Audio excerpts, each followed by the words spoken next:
Hello, my name is Pat Sullivan, Fire Chief for Harrison County Fire Rescue.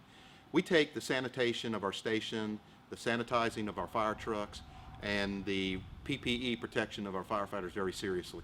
Sanitation and cleaning of the fire stations, the fire trucks, our patrol cars for our law enforcement partners is vitally important. What I want to show you is what we're using to sanitize our trucks.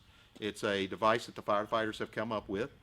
It uses a sprayer, an air source, which we're using a air pack plus a portable air pump, and we've converted a paint sprayer to use to sanitize our stations and sanitize our trucks.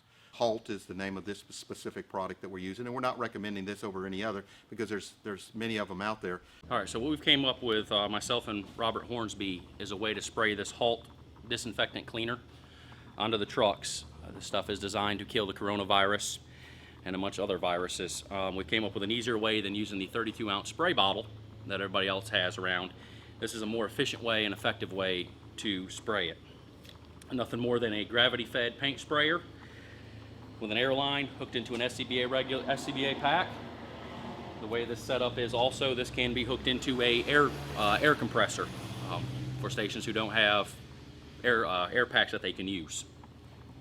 So the Halt disinfectant spray, cleaner, disinfectant, deodorizer, fungicide, mildew, and viricide. With this stuff, it's super concentrated.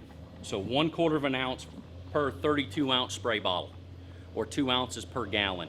I've made up several of this, and I haven't even used 1/4 of this Halt spray yet.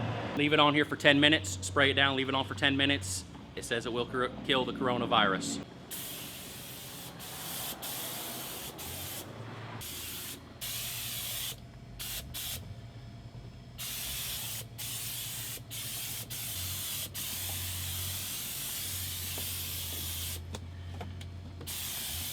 The idea with this is to get anywhere where people are touching. So, like I said, we're doing mass decon once a week with this. Some of the volunteer departments where they have one person riding in the truck, you can do spot decon on anything that's being touched. One thing I forgot to mention about this earlier, all this stuff can be bought at Harbor Freight for approximately, with everything you see with the hose, was about $55 for everything you need to build this setup. Product cost for the Halt is $22.50 a gallon. A gallon will make 250 gallons of usable product. This, I usually use about 10 ounces. I can get 4 or 5 trucks done with 10 ounces of this spray in this setup. We're inside the stations now. This virus is not particular to being in the trucks. This will stand on any hard surface for up to 9 hours. So it's key that we get in here and disinfect anything that we can touch, including the commodes, sinks, door handles, light switches. We try to spray it all, everything we can. And like I say, it's just a quick mist.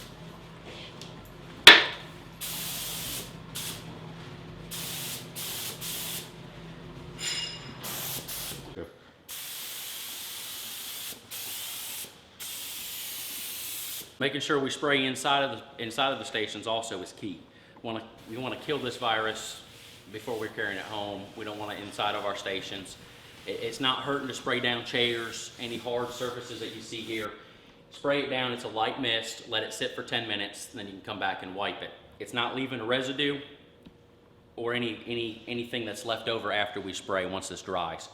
It doesn't hurt to come back and clean it again after. Like I said, anywhere that our people are touching, make sure you're spraying this down. So, like I said, we had this set up as an air pack setup. We also have it set up till we can use it with an air compressor.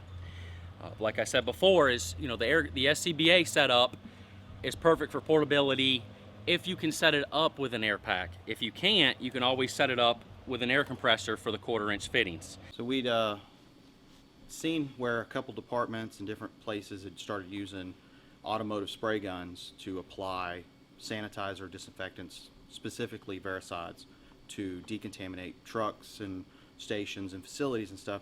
So we looked at what they'd already done, but we had to figure out how to apply that to the specific air packs that we use in Harrison County. So with a little bit of R&D, we got a hold of guns and started looking, and we were able to use some devices, some connections that we already had in service to be able to attach the guns to the air packs that we currently use. And that's probably the largest milestone to get over, is taking the guns and the attachments and figuring out how to make them work with your packs, because all the manufacturers use different connections. So once we were able to work out the connections to be able to hook it to the air packs, we then had a mobile way to decontaminate trucks, stations, anything really that we needed to, using a solution that we currently have. The solution we're using comes in concentrate. It gets mixed up into spray bottles. We were able to put it in the guns, and the guns use less material or product that way than using a spray bottle, and it creates a larger spray. So we're able to more efficiently apply the product that we're using to decontaminate, while simultaneously not wasting the product in a sense of just oversaturating.